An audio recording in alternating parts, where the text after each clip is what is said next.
Kali ini ya kita coba membahas tentang guna-guna. Baik, ya bagaimana? Are you ready? Yes, I ready.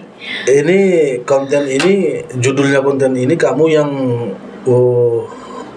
menemukan nih. Tentu kamu ada apa alasannya kan begitu? Karena kalau kita buat podcast ini kayaknya kita harus buat yang menarik-menarik, yang orang suka gitu. Jangan monoton. Emang bisa kamu pastikan? Bisa. Ini suka, Karena masih banyak pengalaman-pengalaman yang kita sudah sebagian kita alami, sebagian orang lain alami. Ya bisa dong kita ceritakan. Oh, jadi ini pengalaman orang apa pengalamanmu? Pengalaman di keluarga sih. Pengalaman di keluarga. Oke. Coba diceritakan dulu kenapa kok sampai ada yang bisa digunakan.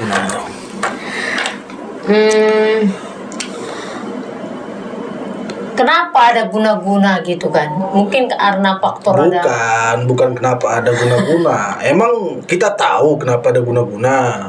Maksudnya tahu lah. Kenapa? Karena mungkin faktor ada kebencian, kemarahan, dan iri hati. Oh gitu. Berarti faktor kenapa bisa ada guna-guna gitu ya? Itu yang menyebabkan ada guna-guna gitu. Oke, terus? Ini pernah terjadi di keluarga kami ya. Waktu itu aku masih. Tunggu dulu. Sekitaran tahun berapa itu dan di mana tempatnya ini? Ya di rumah dong, ya di kampung dong. Sekitaran aku masih lalap ya kalau masih karena sekolah. Waktu itu aku masih kelas. Umur berapa? Umur udah nggak tahu umur berapa. Sekolahnya aja langsung dibilang. Nanti kalau dibilang umur segini nggak pas pula ya kan. Kelas 1 SMK. Umur berapa itu hitung-hitung aja sendiri. SD berapa tahun? Mungkin aku tinggal 3 tahun. Oh, kamu pernah tinggal kelas juga? Enggak sih, ece-ece. Pasti kamu mau ngebully kau kan? Bukan. Ya kalau memang pernah ya bilang pernah. Makanya jangan dibilang umur. Tapi kamu bilang tadi tinggal berapa tahun? Iya, nanti mana tahu. Aku udah lupa gitu. Mana tahu aku pernah tinggal kelas. Nanti kalau dibilang umur gak sesuai lagi ya. Misalnya nih aku bilang umur 11 tahun ataupun 12 tahun. Kita bilang kan sekolahnya aja deh. Biar lebih gampang gitu. Jadi pas kelas berapa coba? Kelas 1 SMK. Nah, terus ke mana kejadiannya kok bisa seperti ada yang kena guna-guna gitu? Ini tentang kakak mendiang ya. Almarhum ya, almarhumah. Mudah-mudahan hantunya nggak datang ke sini. Kakak yang tertua, kakak yang pertama, dia perantau ke Jakarta. Jadi dia pulang dari Jakarta ke kampung. Aku nggak betul. Dia pulang ke rumah dalam keadaan sakit. Pulang merantau dari Jakarta. Iya, dia udah sakit. Jadi karena dia udah sakit disuruh mama sama bapak pulang kan. Karena udah berobat di sana nggak sembuh. Ya udah kita berobat di sini aja, kita berobat alternatif gitu. Jadi pas berobat di kampung, memang sih berobat di rumah sakit nggak dapat sakitnya. Tapi dikasih obat kayak semacam dia merasakan nyeri gitu. Tapi nggak tahu nyeri dari mana, semua badannya ini nyeri. Dikasih dokter lah obat nyeri gitu kan. Udah itu.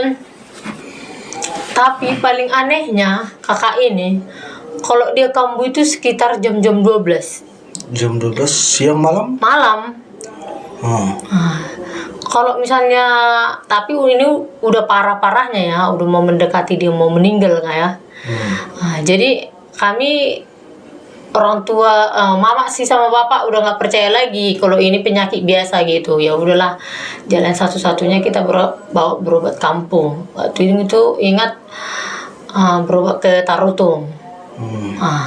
Berobat di sana memang pas berobat Berobat kampung itu berobat ke orang pintar orang gitu. paranormal gitu ya. Bisa semacam dukun lah, tapi bukan dukun Yang jahat. Ini dukun baik, titisan dari si Singa Mongaraja. Gitu. Jadi waktu itu saya memang melihat semua. Pas berobat itu kakak ini kan, saya libur sekolah, saya bawa kakak ini sama mama ke Tarutung. Udah itu pas berobat di sana semua orang antri karena banyak yang mau berobat. Udah itu ini kayak semacam tempat berobatnya itu kayak semacam klinik apa rumah gitu. Rumah tempat tinggal dia. Tapi ada ruangan dia tersendiri kayak ruangan praktek gitulah. Satu kamar, satu bilik kan. Tapi di sana ada kayak semacam tanduk-tanduk. Tahu sendiri lah kayak apa peralatan kuno dulu, ada keris, ada baul-baul, ada tikar pandan. Kalau sekarang nggak ada lagi tuh kan. Terus sekarang udah pakai karpet semua. Mungkin dukun sekarang pun udah canggih. Udah pakai laptop. Terus di situ aku melihat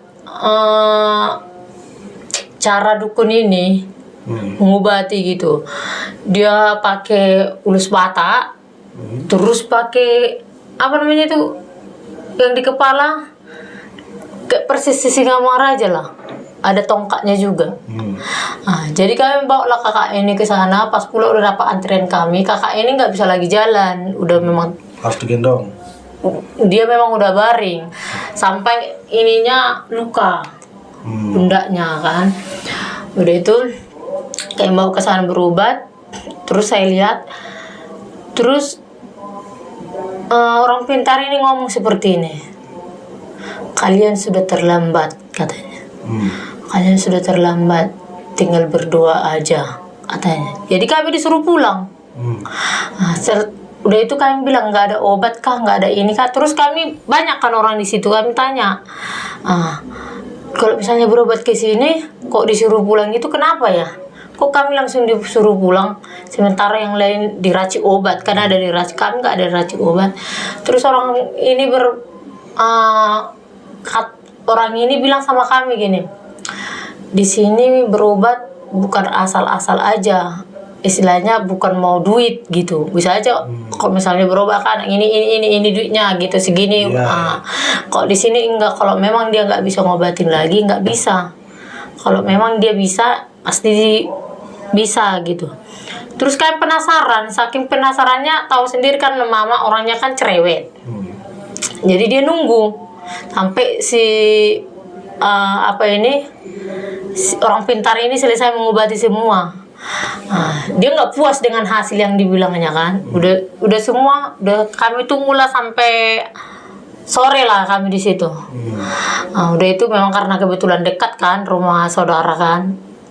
Dibilang lah kayak gini, Amang, saya belum puas dengan jawaban Amang katanya. Kenapa langsung kami suruh pulang, sementara Amang yang lain diobatin gitu.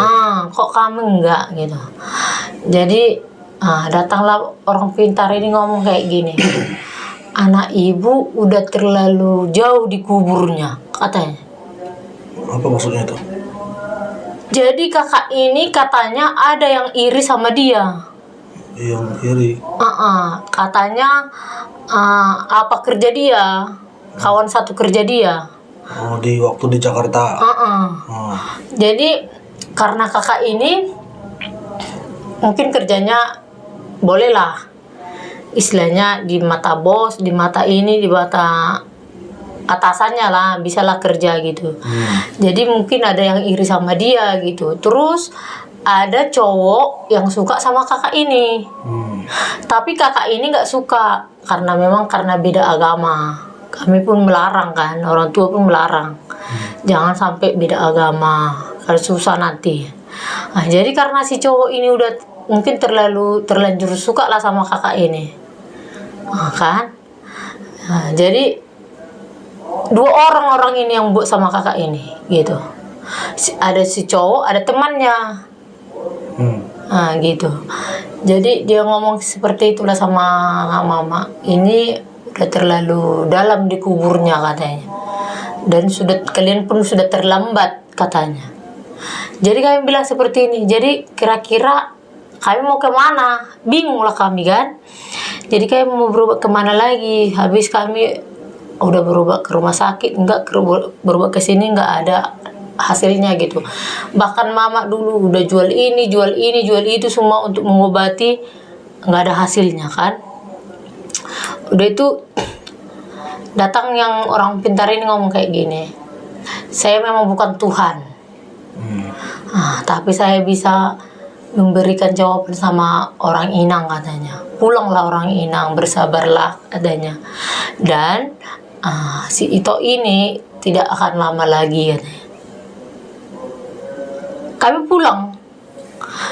pulang pas sudah itu seminggu, celahnya seminggu lah dari pulang berobat itu.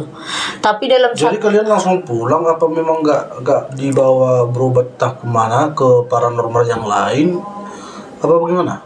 Apa memang langsung balik ke rumah dan membiarkan kakak itu ya begitu saja? Dibawa sih, tapi nggak ingat lagi aku. Tapi pokoknya udah banyak lah. Ini singkat ceritanya lah ini. Istilahnya inilah yang terakhir gitu. Ini udah kalau diceritakan pun nanti kan yang terakhir kan yang bilang sudah jauh di dalam kuburnya. Udah jauh dikubur dia. Iya, udah jauh dikubur. Itu yang terakhir kalian perginya kan. Dan setelah kalian dari sana itu, otomatis kan tadi kamu bilang nggak ada dipegang, nggak ada diobatin sama paranormal tadi itu kan, nggak ada kan. Setelah dia bilang nggak bakalan lama lagi, apakah memang kalian langsung merasa menyerah, nggak bawa lagi entah kemana-mana gitu? Udah itu kayaknya udah nyerah lah, karena memang ini udah jalan terakhirnya gitu. Udah sekian banyak tempat berobat yang sudah dibawa orang mama. Kayaknya ini yang terakhir. Berarti nggak ada lagi tahu tempat berobat seperti itu gitu? Kayaknya udah mentok gitu. Jadi inilah jalan terakhirnya gitu, karena memang pun orang bilang ini sakti kali lah. Memang karena titisan si Singamangaraja juga kan, jadi kayaknya orang percaya gitu. Ini yang paling sakti lah menurut orang itu dulu kan. Terus udah pulang dari sana memang entah 5 hari atau seminggu lah, kakak ini menunggu tanggal lahirnya. Pas pula yang dibilang orang normal ini, dia menunggu pas hari kebahagiaan. Jadi mungkin ke hari kebahagiaan ini tanggal lahirnya ini. Tapi sebelum dia meninggal, dapat tanggal lahirnya ini, pokoknya dia jam 12 itu menjerit-jerit lah gitu. Pokoknya badannya ini semua kayak mana ya, sakit lah semua badannya ini gitu. Jadi 1 hari sebelum dia meninggal, dia udah nggak kenal kami semua gitu. Yang tadinya masih kenal gitu kan. Terus sampai gitu ya? Iya, jadi 1 hari sebelumnya dia nggak kenal kami semua. Pokoknya dia ingat aku, dia jam 9 malam dia meninggal. Siangnya itu kami masih kasih makan. Pada hari tanggal kelahiran dia? Iya. Kami siangnya kami masih kasih makan, karena dia memang kan udah tidur, udah nggak bisa ngapa-ngapain lagi kan. Dia dropnya sekitar 3 bulan 4 bulanan gitulah. Sebelumnya dia memang sakit tapi masih bisa dibawa-bawa kan, entah ke ladang, entah kemana gitu kan. Jadi pas 1 hari itu kami kasih makan jam 9, kami nggak tahu dia kalau mau pergi. Tapi jam 7 itu pas jam 7 malam dia nangis terus. Nangis terus. Terus kami bertanya, kakak kenapa kok nangis terus? Tapi dia matanya itu terbuka terus. Nangis diteruskan.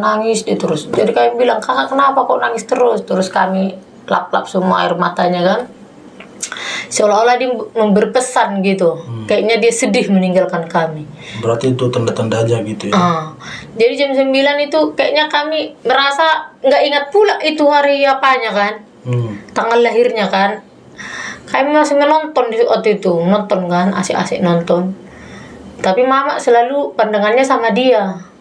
Jadi setengah 9 itu dia udah mulai, disitulah aku lihat orang mau meninggal gitu. Udah satu-satu napasnya ini. Gitu kan. Udah kan kasih minum lah, ini kak, ikhlas lah pergi gitu kan. Lagi kakak udah merasakan sakit gimana gitu. Udah jam 9 dia meninggal. Jadi setiap kami berobat ke orang pintar, memang kalau di rumah sakit nggak mungkin dibilang diguna-guna gitu kan.